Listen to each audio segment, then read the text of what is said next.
morning, good afternoon, good evening, whatever time it may be for you. Thank you for tuning in to another episode of MindChips, where we discuss mindfulness, stoicism, simplicity, and everything in between. Today's episode is called Pointing at Who. Now, we've all been in uncomfortable situations at different points in our lives, likely more often than any one of us is really willing to admit. However, we choose not to share each and every one. I would like to think that not many people aim to be known as the person who is constantly dealing with problems in their lives. There is a weakness and an immaturity that's implied in that. Who wants to interact with someone who seemingly never has anything positive to talk about? At some point, it becomes outwardly apparent that it's not the world that's the problem, it's the one complaining.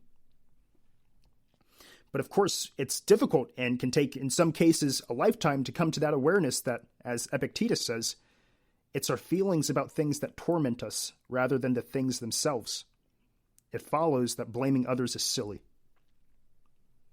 And in many cases, even when one does come to this awareness that their suffering is a result of their choices and attitudes, they divert and struggle for the smallest rationality that suggests that their discomfort is a result of someone or something else because that's more comfortable.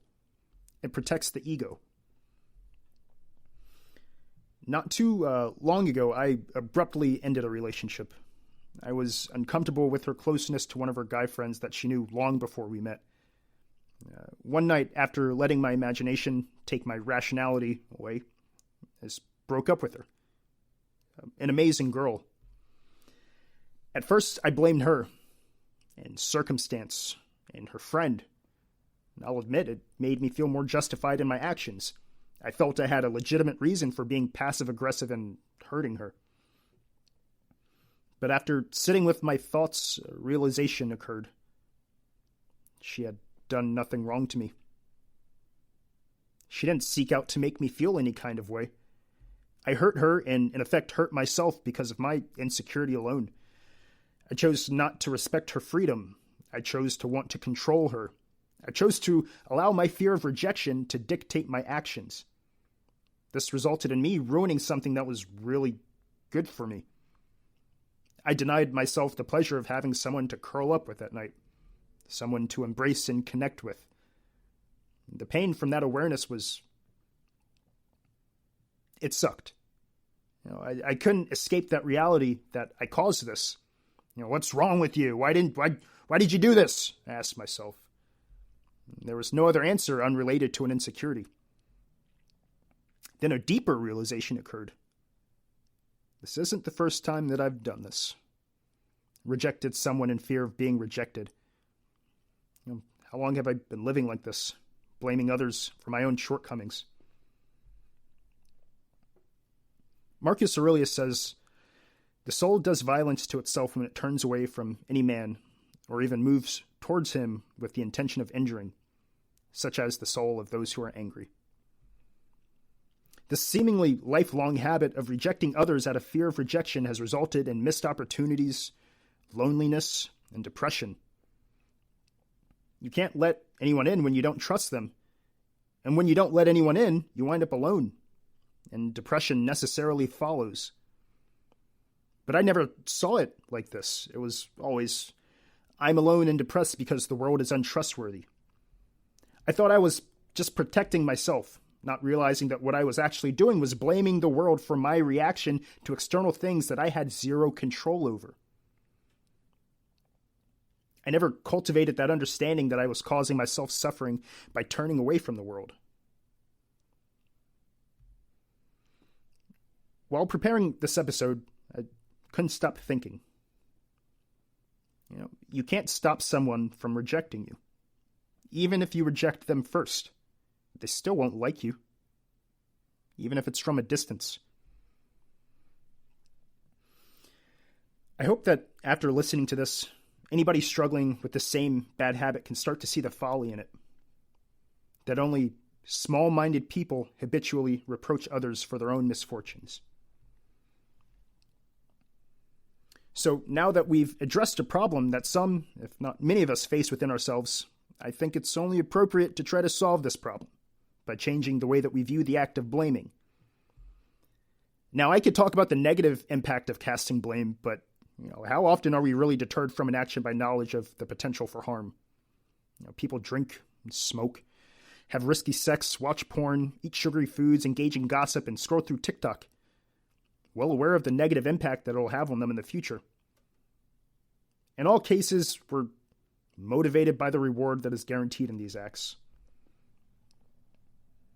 So here are a few rewards you could find in resisting the very human urge to save face and blame others.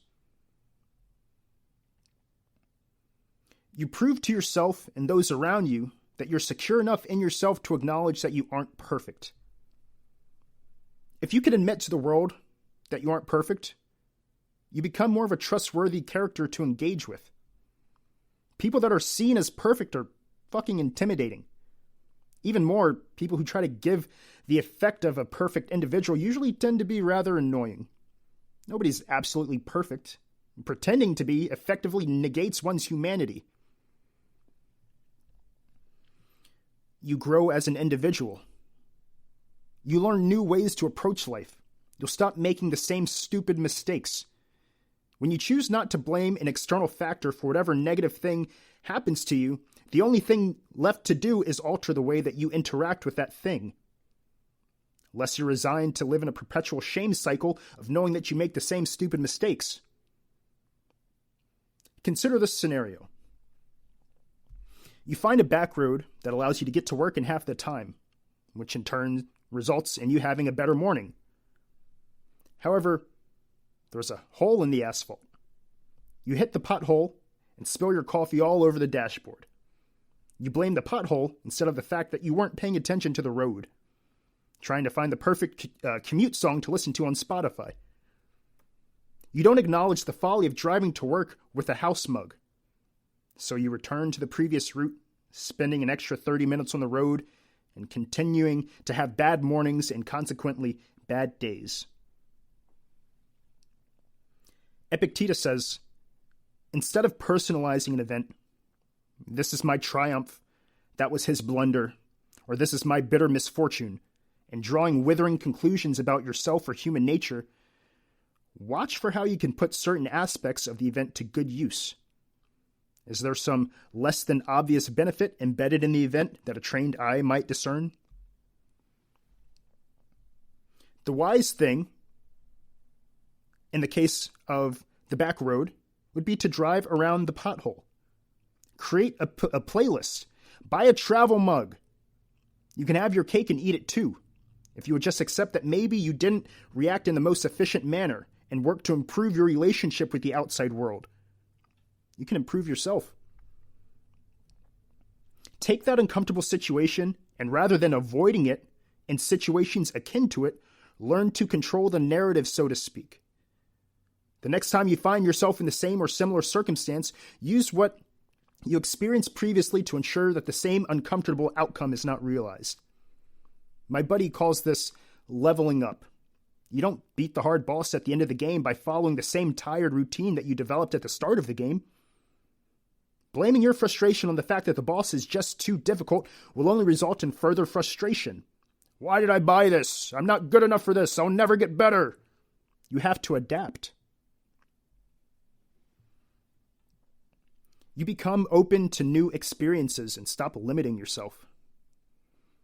In keeping with the established message, not blaming the external world for your feelings allows you to avoid coming up with excuses as why you should not do this or that.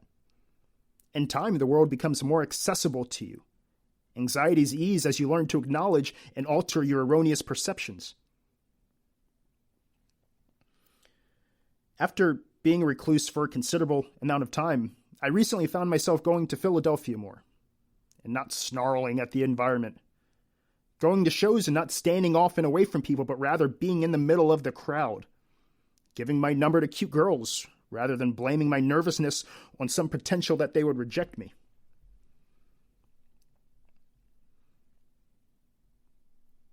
To end, life gets better when you accept who you are and stop seeing the world as the adversary who only wishes to cause you pain.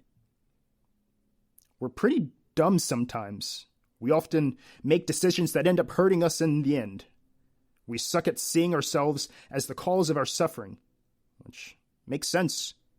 Why would anybody in good health and of sound mind willingly hurt themselves? We need someone to take the blame, to make sense of the fact that we aren't as in control of ourselves as we would like to believe. But still, take responsibility. Look inward. This is where real change takes place. Thank you for listening. Remember to always be patient with yourself. Appreciate what you can while you can. Have a good day.